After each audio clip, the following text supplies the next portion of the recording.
Hello from Branson, Missouri. I'm Nanny, and I have some special recipes for you today. I decided today so that I could show you some more Thanksgiving dishes and not spend time just mixing them up. I have gone ahead and prepared them, and I'll talk about them a little bit, and then I will post the recipes for you. So I'm sure you're thinking about Thanksgiving, and this year our gatherings are going to be different. We're probably going to have smaller groups, or you may not even be gathering with your family and friends this year. So I'm going to show you some recipes that can be adapted for a decent sized group or for 1 or 2 or 3 people. So the first thing I want to show you is a chicken cooked in a crock pot, and I hope you can see this. It's been cooking about 6 hours, and it has some great broth, and it even browns in the crock pot. I don't understand how it does that, but if any of you know me, you know I love to use crock pots.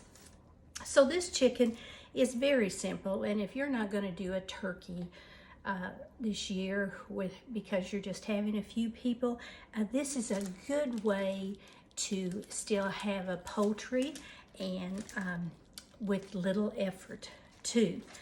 All you do on this is you take a whole chicken, wash it good, and then season it the way you like. Now you could put some rosemary in the cavity of it with a mixture of salt, pepper, garlic salt, onion salt, just however you like to season it. And then you put it in a crock pot, and you can see I've got these crock pot liners too, which I really like because it makes cleanup a breeze. And then when you're cooking something in the crock pot, it does take longer, but you're saving electricity by not turning your oven on, you're not heating up your kitchen, and you're leaving your ovens available for other things that you want to cook. So this is a whole chicken in a crock pot, and it's a good all winter meal. And if you can see, it makes a lot of broth, so if you want to have some noodles with this, you could certainly add those. Now I would recommend you cooking the noodles and broth on the stovetop instead of using the crock pot for that. So far we have a chicken, a whole chicken. I'll move this out of the way. That smells so good. And the next thing I have for you is dressing. Most of us use dressing for our Thanksgiving meal, and it amazes me how different dressings can be across the United States. I have a friend that would not use cornbread in hers whatsoever, and then I have another friend that's all she uses. She makes her dressing out of cornbread. Now, Mom always just put a few pieces of crumbled up cornbread in her dressing along with bread. She would save her biscuits that were left over from other meals. She would save those, put them in the freezer, and then when it was time to make the dressing, she would have a concoction of all kinds of breads too.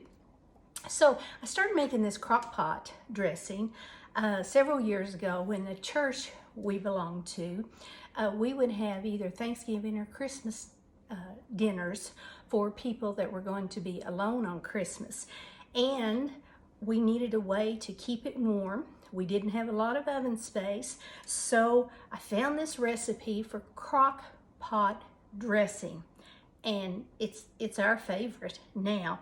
The things that are a little different about this is you don't use eggs in it. You do use a chopped up apple in it, and a can or 2, depending on how much dressing you're making, of cream of chicken soup, along with the normal things, the celery and the onions and the sage But this is a really good recipe too. I know I'm saying that a lot, but it is. And if you don't have one of these crock pots that aren't as deep as normal crock pots, oh, you will love it, and you'll use it a lot. I've got this small one, and then I've got a larger one, and then I got one for our daughter too, and she really likes it. So, like I said, this cooks about 4 to 6 hours in a crock pot, depending on how much you're making. It has a good flavor. It stays moist. It doesn't dry out. Now, some people will use just fresh bread and tear it up and have a really soft dressing. That's how my mother-in-law made hers, and it was really good. But Mom always dried her bread out, cut it in small pieces, and sometimes she would even bake it in a low oven to make it a little crisp. And so Mom did it, so that's how I do it too. But I'm going to post this recipe also. So if you have a limited oven space, or you just want to try something new, and try this crock pot dressing. Alrighty, now for the good stuff. I've got a couple of pies here that I made this morning, and then I'm going to put these in the freezer and make a spot here so you can see, and they will be ready for Thanksgiving dinner.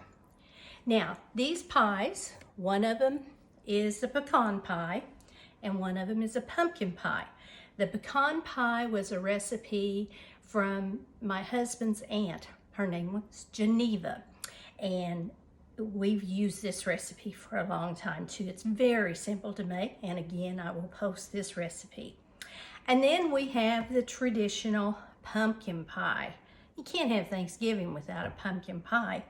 This recipe is the recipe that my mom always used, and I use it too because Mom used it. Now, one thing Mom would always do though, she would put her canned pumpkin in a skillet and heat it about 10 or 15 minutes. I never knew why she did that. I wish I had asked her that. I've wished that many times. The only thing I can think of is maybe when people would use the real whole pumpkins and had a lot of moisture in it, maybe that was cooking out some of the moisture in it. But this is called my mom's pumpkin pie, and I will post this recipe too. So that's 4 recipes that we have for you today. And you know, we have a lot to be thankful for. I know these are trying times for a lot of us, but if you sit back and think of the many blessings that you have too. I know this year we were blessed with a new great-granddaughter, and she's brought so much joy to our life. And then just this past weekend, we learned that our grandson proposed to his girlfriend, and she said yes. So Samantha, welcome to the family. But you know, it's not all joy, and I realize that too, that there are a lot of people that are hurting. There's a lot of illness, there's a lot of loneliness, financial problems. Some people even have a lack of food, and some are working from home, and that can cause a stress too. And some have been through hurricanes. It just seems like it goes on, and it would be really easy to have a pity party. But you know what? We can do other things than have a pity party. I want to read you something that I found back in the 90s.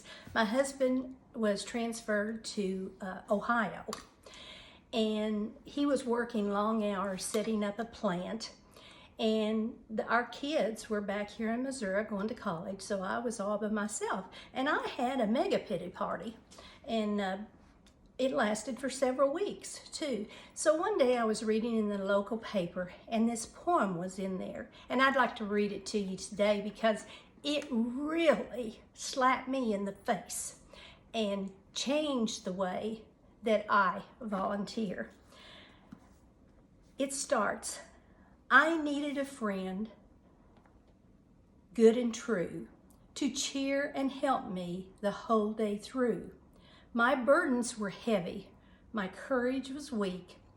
A friend in need I went out to seek. A person I found in sorest distress, their burden of care I felt heavily pressed. Their illness was cruel, I wept in their grief, searching for something to bring them relief. I had not a moment to think of my pain. Perplexities vanished to come not again. I think and believe it surely must be. I needed a friend who needed me. So sometimes if we just get up and quit having a pity party and go try to help someone, it does so much for us. It just a smile. And you know, since we've been wearing these masks, you know, I like to smile at people. I always have. Well, I noticed when I'd go someplace, I'd smile at them and nobody was smiling back. And that just kind of ticked me off, to tell you the truth. But then I realized it was the mask. So now, instead of smiling at somebody when I have my mask on, I just raise my eyebrows and make my eyes great big, and they wonder what I'm up to then. So I hope you have a great day and enjoy Thanksgiving with or without your family. Take time to be thankful for what you do have. And we're going to take next week off, but then when we come back, we're going to have some recipes that will have you say what? We're going to make a miracle whip cake that's from a recipe I've had for a lot of years from a dear friend of mine down in Cassville, Missouri. We're also going to make fried mush, and we're going to make a hominy casserole. Yeah, I said hominy. Come back and see us. I think you'll like it. Bye-bye.